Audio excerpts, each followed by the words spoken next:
Hey, you guys. Welcome back to my channel. It is Ali. Where's Ali? I'm the eccentric nomad, you guys. Today we're talking about the real about digital nomading and hard lessons that I've had to learn along this journey. A lot of times people think this is like glamour, the glamour life, because we sit here spinning, trying to figure out where we're going.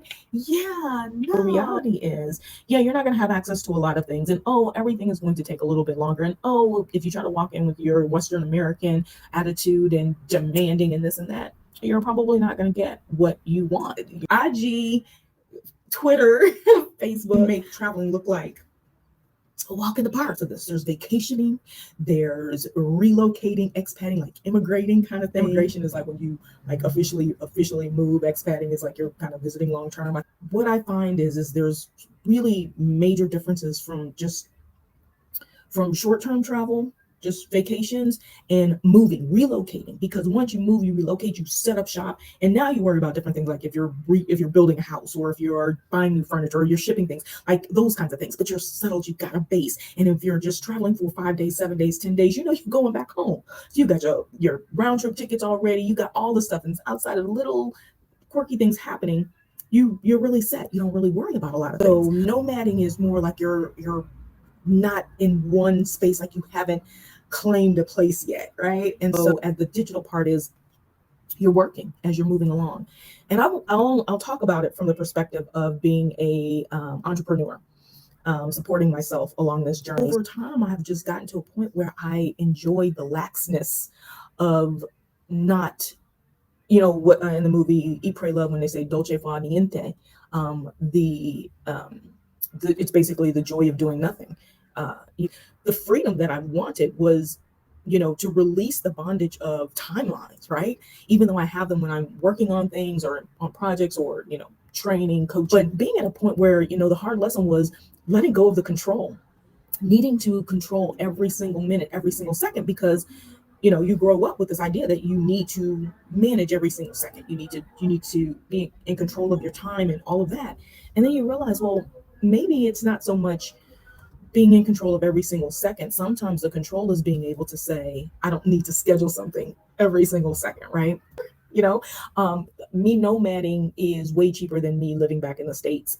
Even if I pay like Airbnb prices in some places is off the chain. But if I can be smart, I can stay for a fraction of what it would cost for me to stay in the States, right? And so that's like one of the benefits.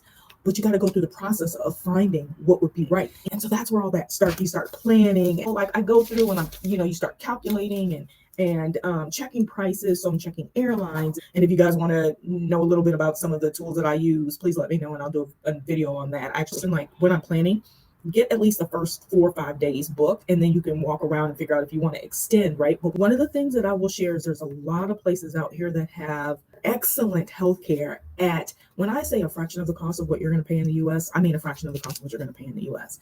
Thinking about COVID, do I need to take a test where I'm going? Some places are still requiring tests, so you need to account for that. Most digital nomads are not out every single day exploring and gallivanting around and all of that. And I think a big part of it is, am I okay if I'm just living every day, if I'm doing the normal things that I would do as if I was at home? Because I think a lot of times, people can get frustrated with, well, I'm in this great place and I can't see anything. So the balance, or the caveat to living in a place outside of your home base, so let's say the US, but you're working full time, but you're still getting that salary, the benefit enough to live somewhere that the cost of living is dirt cheap and you're stacking money. Okay. So think of it from that perspective, right? And this is how you can start to determine if this lifestyle is for you. So on one hand, yeah, you may not be able to do things till the weekend, but you're in another country, right? You're in another country, which means on the weekend, you are still doing something different. In the evening hours, you're still doing something different. So if it's the life that you want to live, I think that's worth it, right? It needs a lot of mental adjustments. So that's the other thing about digital nomading. Why am I here? So it's a lot of times the mindset shift that has to take place, and it's best if you start thinking about it before you kind of get on the road, because it can be defeating. You'll get somewhere you're just like, oh my God, this is just like when I left. But it doesn't have to be if you think about it different. A lot of times we want exactly what we had from a Western perspective, and as a digital nomad, one of the things that we encounter a lot is things are not as they seem. Airbnbs are not as they seem. Regulations are not as you're used to, right? But there's so many things that you can work with or work through with people. And you got to think about mail, right? So having digital mail services, like virtual mail services at home, or having friends or family pick up your mail and sort through your mail and open your mail, because then you got to think about, do you want other people reading your personal things, right? So you're paying for a service, and so where do they send things? Like if you need a new credit card, this credit card is about to expire, right? So how do you get a new credit card? So I'm thinking about, okay, who can travel, who can come and bring me some of the stuff, and just working through some of those things, because as a digital nomad, you're moving around, and we know shipping things internationally is not like a 2 week thing, or a 1 week thing, or 2 week. You know how they say 7 to 10 days? It's probably going to be closer to 20 to 25 days, and that means that you need to stay in a space long enough to get that mail. And what if you're in a place that doesn't really have an address, where they literally say you go down the corner, make a left, 2 rights, road, then you're gonna make that U-way around, hit that first, that kind of stuff, right? These are the things that you encounter. I mean, these are some of the harder lessons that I've learned, is being flexible enough and calm enough to get up and move on when something is not right. Sometimes taking loss. Sometimes everything isn't worth fighting, stuff, and they don't realize, yeah, you got to pack your bag every 30 to 60 days, maybe 90 days if you're lucky. Some places, like you go to Mexico, you can stay for 6 months. Packing and unpacking starts to weigh heavy on you, right? What I have found in my journey is that I do like slow travel. I do like sitting down for a moment, but I do like exploring multiple cities. So what I did in Ecuador is I had a base apartment, and from that base apartment, I left everything and only took what I needed, and then moved around and explored. And what do I need to do with this hand?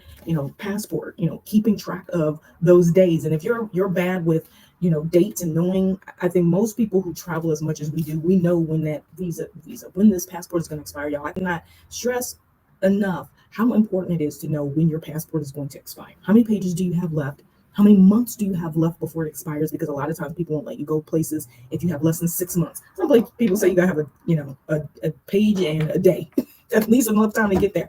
I guess they don't care how you get back. Do you have access to the things that you're accustomed to having access to? What types of things should you carry along? What types of things should you leave? Limited stuff. Most people aren't carrying 8 suitcases as nomads. As nomads, we're typically with a backpack, and a carry-on with our equipment. I would say if you've got a couple nice things, like dressier type things, and you're into that, just a couple.